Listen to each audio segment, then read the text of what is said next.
Um, how to start this? I'll start with the preface. I begin by informing my reader that, for everything good or bad that I've done throughout my life, I'm certain I have always earned due approbation or reproof, and must therefore consider myself a free man. The doctrines of the Stoics and all similar sects regarding the power of destiny is a figment of the imagination deriving from atheism. I myself am not only monotheistic but Christian, and fortified by philosophy which has never done any harm. I believe in the existence of an immortal God, creator and master of all forms. What assures me that I have never doubted him is that I've always counted on his providence, turning to him through the medium of prayer, in all my moments of distress, and finding my entreaties always answered. Despair kills, prayer dispels it. After praying, man gains confidence and acts, knowing by what means the being of beings wards off the misfortune that threatens those who seek his intercession is something beyond man's understanding. The moment we contemplate the incomprehensibility of divine providence, we find ourselves compelled to adore him. Our ignorance becomes our sole resource, and only those who cherish it are truly happy. We must therefore pray to God and believe we have received his grace, even when appearances tell us we have not. As for the position the body must assume when addressing our wishes to the Creator, this is indicated in a line of Petrarch. Con le ginocchia della mente incline, with the knees of the mind bent. Prayer. Man is free, but not unless he believes he is, for the more power he attributes to destiny, the more he deprives himself of that power which God gave him when he granted him reason. Reason is but a fragment of the Creator's divinity. If we use it to make ourselves humble and just, we cannot help but please him whose gift it was to us. God only ceases to be God for those who conceive his non-existence as possible. They could not suffer any greater punishment than this. Though man is free, he must not believe that he is free to do whatever he wants. He becomes a slave when he resolves to act upon a passion that stirs him. Nisi paret in parat. If he does not obey, he commands. He who has the strength to take no further steps until calm prevails is a wise man. Such a being is rare. The thoughtful reader will note that as I had no single aim in writing these memoirs, the only system I had, if it be called such, was to let myself go whither the wind that was blowing would take me. What vicissitudes in this freedom from method! My misfortunes, as well as my fortunes, have proved to me that in the physical as well as the spiritual worlds, good comes from bad, as bad from good. My strayings will either point thoughtful people to the opposite path, or teach them the great art of riding along the edge of the precipice without falling in. One need only to have courage, for strength without confidence is useless. I have often seen good fortune befall me as the result of a reckless act that should rather have led me into the abyss, and even while scolding myself, I have given thanks to God for this. I have also seen, quite to the contrary, overwhelming misfortune arise from conduct tempered by wisdom, and this has humbled me. But certain of having been right, I easily got over it. Despite an excellent moral foundation, the inevitable fruit of the divine principles rooted in my heart, I was prey to my senses throughout my life. I took pleasure in straying, and lived perpetually in error, with no other consolation than an awareness of doing so. For this reason I hope, dear reader, that far from finding my story impudent and boastful in character, you will find it written in a spirit best suited to a general confession, even though in the style of my narratives you will find neither the tone of penitent nor the restraint of someone blushing while recounting his escapades. They are the follies of youth. I now laugh at them, as you will see, and if you are kind, you will laugh along with me. You will laugh when you learn that I thought nothing of deceiving idiot scoundrels and fools, when I needed to do so. As for my deception of women, these are not of the sort to be tallied, since when love has a hand in things. Each party usually dupes the other. Fools, however, are another matter entirely. I always take great delight in remembering those I have lured into my traps. For fools are insolent, and their presumptions insult the mind. Thus we avenge his intelligence when we deceive a fool, and the victory is worth the trouble, for he is protected as if with the armour, and we do not know where to strike him. Deceiving a fool, in short, is an endeavour worthy of a man of wit. What has instilled in me since my birth an invincible hatred of this breed is that I feel like a fool whenever I find myself in their company. We must, however, distinguish them from those we call stupid, for indeed I am rather fond of such men who are stupid, only for want of proper breeding. I have found some to be quite upright, in fact, and who are in the nature of their stupidity had a kind of intelligence. They are like the eyes, that if not for their cataracts would be very beautiful. If the reader you examine the preface, you will easily guess its purpose. I've written it because I want you to know before you read me. Want you to know me before you read me. Sorry, my brain didn't compute though. Only in coffee houses and inns do we converse with strangers. I have written my history, and surely no one could take exception to it. Still, I am wise to present it to a public. I know only in the worst. Am I wise to present it to a public? I know only in the worst light. No, I know it is foolish, but since I need to keep myself busy and to laugh, why should I refrain from committing such a folly? Expellit elabero morbum balmec mereco. He chased away illnesses and bile with hellebore. That's what that means. An ancient tells me, with a teacher's tone, if you have not done things worthy of being written about, at least write things worthy of being read. It is a precept as beautiful as a diamond of the first water-cut in England, but it is no use to me since I am writing neither the story of a famous man nor a novel. Worthy or unworthy as it may be, my life is my subject, and my subject is my life. Having lived it without ever imagining I would ever one day wish to write it down, it is perhaps of greater interest than it would have been had I lived it with the intention of writing about it in my old age. And what is more, publishing it in the year 1797, at the age of 72, I can say Vixie, I lived.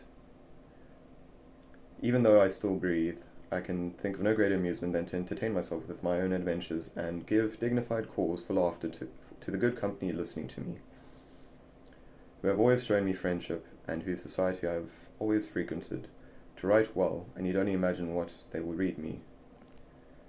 If what I say pleases the listener, let him say so. As for the uninitiated, whom I am powerless to prevent reading my story, I am content to know that it is not for them that I wrote it. In recalling the pleasures I enjoyed, I relive them while I laugh at the pains I endured, and no longer feel a member of the universe. I speak to the air and fancy myself giving an account of my conduct of affairs the way a major domo does to his master before retiring. As for my future, I have never as a philosopher cared to worry about much about it, since I can know nothing about it. As a Christian, I know faith must believe without reason, and the purest faith maintains deep silence. I know I have existed, and being certain of this precisely because I have felt, and I also know that I shall no longer exist when I cease to feel. If I do happen still to feel after my death, I shall no longer doubt anything, but I'll give the lie to all those who come and tell me I am dead, as my story must begin with the most remote of my memory can recollect. It will begin when I was 8 years old and 4 months of age. By this time,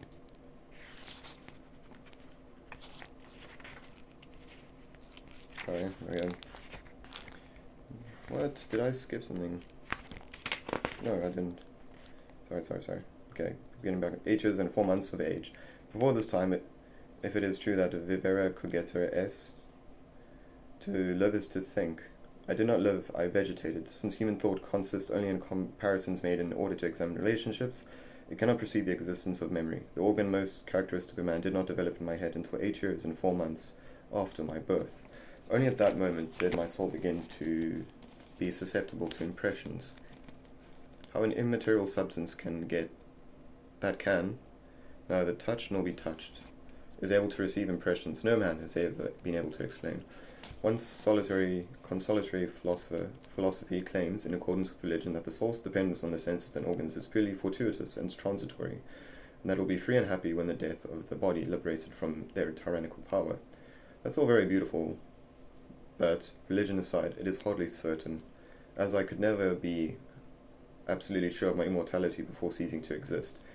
You will forgive me if I was in no hurry to discover this truth. A knowledge paid for with a life is paid too dearly.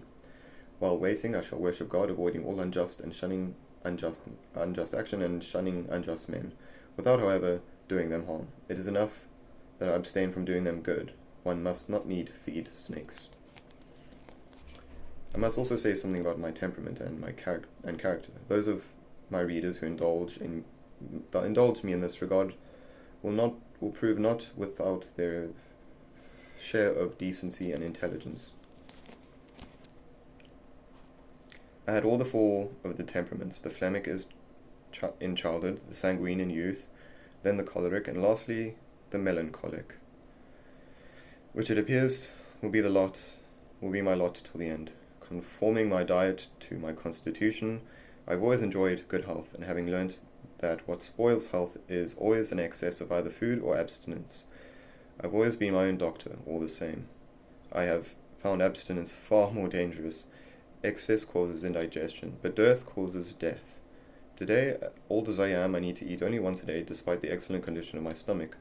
What makes up for this privation is the sweet sleep I enjoy and the ease with which I set my thoughts down on paper without needing to resort to paradox or to coil sophistry around sophistry, which would only bring me more than my readers, which would only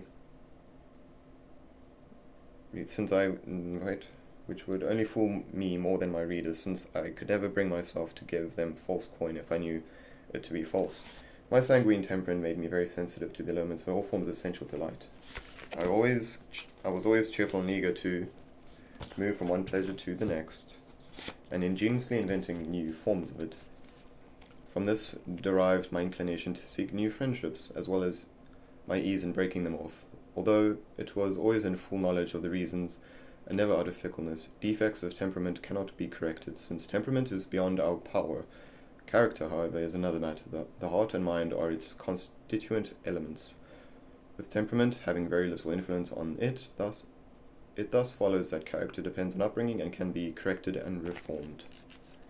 I leave it to others to decide whether my own is good or bad, but such as it is, it can be easily seen in my physiognomy by those experienced in such matters. Only there, in the face of man's character in plain view, for that is its seat. We note that men who have no physiognomy, and there are many likewise, have nothing of what we might call character.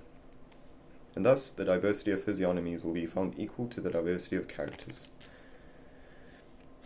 Having recognized that my entire life I have acted out on the basis of sentiment, then reflection, I have concluded that my conduct depended more on my character than my intellect. After a long war between the two, in which I alternately found myself possessed of too little intellect for my character, and too little character for my intellect. But let us forget all that, since it is true. When I want to be brief, I become obscure.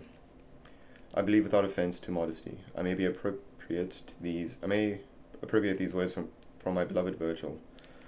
I'm not so ugly, I just saw myself in the water when the sea was calm. Well, cultivating the pleasures of the senses was my principal concern throughout my life. None indeed was ever more important to me. Feeling as though I was born for the fair sex, I have always loved it and would let it love me as much as I could. I have also passionately loved good food and all things made to arouse my curiosity. I have had friends who treated me well, and I was quite pleased to have always been able to give them tokens of my gratitude. I have also had detestable enemies who persecuted me, and whom I did not destroy because I was unable to. Not because I was not unable. I would never have forgiven them had I not forgotten the harm they did me. A man who forgets a wrong has not forgotten it, for forgiveness derives from a heroic sentiment in a noble heart and a generous spirit, whereas forgetting is a product of a feeble memory or the sweet nonchalance that is the friend to the gentle soul, or of the need for calm and peace, for hatred in the end kills the wretch who is pleased to feed it. Those who call me sensual are wrong, for my power of my senses has never torn me away from my duties, when I had any.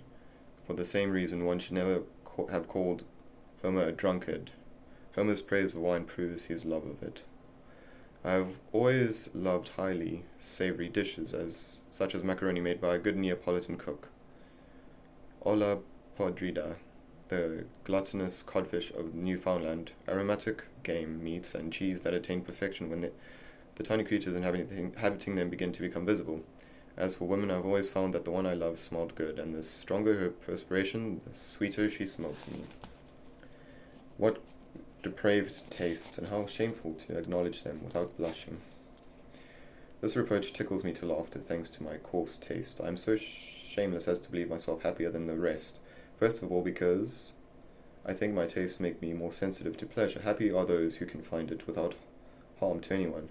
Mad are those who think the Supreme Being could ever enjoy the sorrow, pain, and abstinence they offer up to him in sacrifice, and that he cherishes only the fanatics who seek out such suffering. God could never demand of his creatures anything more than that they practice the virtues whose germ he planted in their souls, and he never gave us anything except for the purpose of making us happy, pride, aspiration, to praise, emulation, strength, courage, and a power that no tyranny can take away from us. That of killing ourselves when, after correct or incorrect estimation, we have the misfortune of finding it to our advantage. This is the greatest proof of our moral freedom, which the sophists so strongly denied. It is, however, rightly abhorred by nature, and thus all religions must forbid it. A supposed free thinker once told me I could not recall myself a philosopher if I admitted the existence of revelation. If we do not doubt it in science, why not admit it in matters of religion? It is only a question of form. The spirit seeks to the spirit, and not to the ears. The principles of everything we know can only have been revealed to those who communicated them to us through the great and supreme principle that contains them all. The bee building its hive, the swallow making its nest, the ant digging its burrow, the spider weaving its web, would never have made anything without some prior timeless revelation. We must believe that is so, or admit that matter can think. Why not, as Locke would say, if God wished it so? But we do not dare to do such an honor. Let us therefore be content with revelation. The great philosopher who believed, after studying nature, that he could claim victory by recognizing God in it, died too soon. Had he lived a little longer, he would have gone much further and would have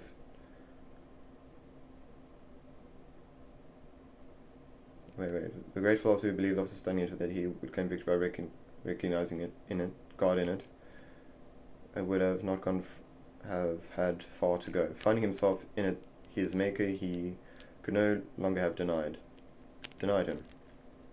We move and are in him. He would have found him inconceivable, but this would not have troubled him. Could God, the supreme principle of all principles, who has no principle, ever conceive himself in order to conceive himself? He needed to know his own principle. Oh, blissful ignorance, Spinoza! The virtuous Spinoza died before achieving such ignorance. He would have died a wise man, with a right to expect reward for his virtues, had he assumed his soul to be immortal.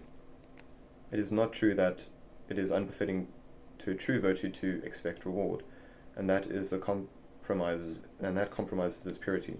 Quite to the contrary. Expectation serves to sustain virtue, since man is too weak to want to be virtuous, only to please himself. I consider the story of Amphiaraus, who preferred to be rather than seem to be a good man, to be a mere fable. In short, I believe there is no honest man in the world who does not have some sort of expectation, and I shall tell you now of my own. I expect friendship, esteem, and gratitude from my readers. Gratitude, if they can learn from my memoirs and take pleasure in them. Esteem, if in judging me fairly they find me possessed of more virtues than faults. And friendship, once they find me worthy thereof, for the frankness and good faith with which I abandon myself without disguise, and such as I am, to their judgment. They will find that I have always loved the truth with such passion that I often began by lying to force the truth into certain heads unfamiliar with its charms. They will not condemn me when they see me empty my friends' purses in order to indulge my whims, for these same friends entertained vain fantasies, and by giving them hope of success in them, I was attempting to cure them of their folly by disabusing them of their illusions. I would deceive them so that they might become wiser, and I did not believe myself blameworthy, for it was not greed that made me act. To pay for my pleasures I used money intended to obtain things impossible, to possess in nature. I would think myself blameworthy if today I were rich, but I have nothing, I have thrown everything away, and that is my consolation and justification. That money was intended for mad schemes, I diverted its use to my own follies. If I were mistaken in my desire to please, I admit I would be saddened, but not so much as to regret having written these memoirs, for nothing could prevent me from having amused myself. Cruel boredom, only by oversight could the authors of Hull's punishments have forgotten to include it among them. I confess, however, that I cannot help but fear the disapproval of my audience. So natural is this fear, I do not claim to be above it, and far be it from me to seek consolation in the hope that when these memoirs finally appear, I shall no longer be alive. I cannot without horror imagine myself incurring such obligation with death, which I detest. Whether happy or unhappy, life is the only treasure man possesses, and those who do not love it are unworthy of it. One may prefer honor to life, but only because infamy spoils it, and if when forced to choose one kills oneself, philosophy must keep silent.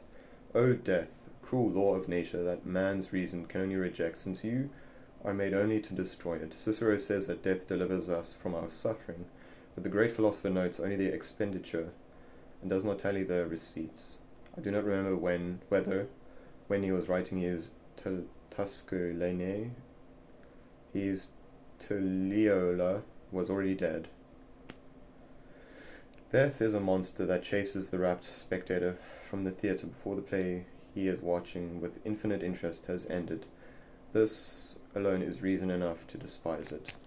You will not find all my adventures in these memoirs. I have omitted those that might offend the people whose part in them they would have cast them in an unpleasant light, but in spite of this, some will surely find me at times too indiscreet, and I am sorry for this. Should I attain wisdom before I die, and there is still time, I shall burn everything. I haven't the strength to do it now. Those who find I paint my love affairs in too much detail will be wrong to think so, unless they believe I'm not a good painter. I beg their forgiveness all the same. If my old soul is so reduced as to find joy only in reminiscence, the virtuous will skip all these scenes that might alarm them. I am pleased to advise in the preface. So much the worse for those who do not read it. Preface is to a book what a playbill is to a play. It must be read. I have written these memoirs not for the young, who to keep from falling must spend their early years in ignorance, but for those who have lived too much and who have become immune to seduction, and who, from having lived too long in the fire, have become salamanders. As true virtues are merely habits, I dare say that truly virtuous are those fortunate people who practice virtue without any effort at all. They haven't the slightest notion of intolerance, and it is for them that I have written my story. I've written it in French and not Italian because the French language is more widely spoken than my own. Purists will no doubt find native tones of phrase in my style, and they will be right to criticize me if this prevents me from being clearly understood. The Greeks enjoyed Theophrastus, despite his Eresian phrasing, and the Romans Titus Livy, despite his paternity. If I prove interesting to my readers, I might, I think, aspire to the same indulgence. Indeed, all of Italy enjoys Algarotti, even though his style is fraught with Gallicisms. It is, however, worth noting that all the living languages that have a place in the Republic of Letters, French is the only one that was forbidden by his presiding judges to enrich itself at the expense of other tongues, while the others, all the richer than French, pillaged it of its words as well as its manners as soon as they discovered they could embellish themselves with these petty thefts. Yet those who subjected it to this law had agreed upon its poverty. They said that as it had attained all the beauty of which it was capable, the slightest foreign element would disfigure it. Such a sentence may have been the fruit of prejudice. The entire nation, at the time of Lully, passed the same judgment on its music until Rameau came along to disabuse them. At present, under the Republican government, the eloquent orators and learned writers have already convinced all of Europe that they will soon raise the tongue to a height of beauty and power such as the world has never seen before in a language.